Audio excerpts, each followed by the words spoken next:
Beni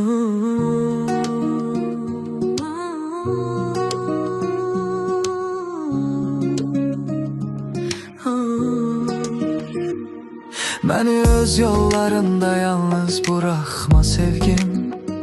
Bu kalp sensiz iter, tapmaz hiçbir ünvanı yerini. Elimi tut karanlıkta, ışık ol geceme.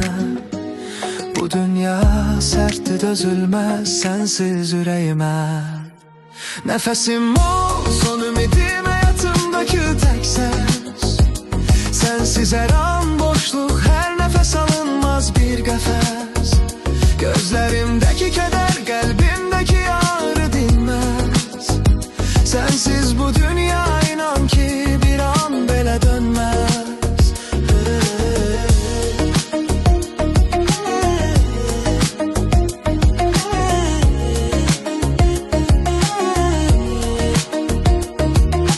Her adımımda seni aktar gözlerim. Her yuxumda seninledir bütün arzularım, sözlerim. Bu eşk məni yandıran, lakin hem de yaşadan ateş. Sensiz bu hayat, bu ruh sadece cansız bir heykel. Nefesim olsun ümidim, hayatımdaki tek ses. Sensiz her an boşluk, her nefes alınmaz bir kefes. Gözlerimdeki keder, kalbimdeki ağrı dinmez. Sensiz bu dünya inan ki bir an belə dönmez. Beni tek koyma bu yolda, bu acı talihimle. Sensiz geçen her an bir ebediyet, bir ömürle. Korkuram yitirmekten, korkuram ayrılıktan.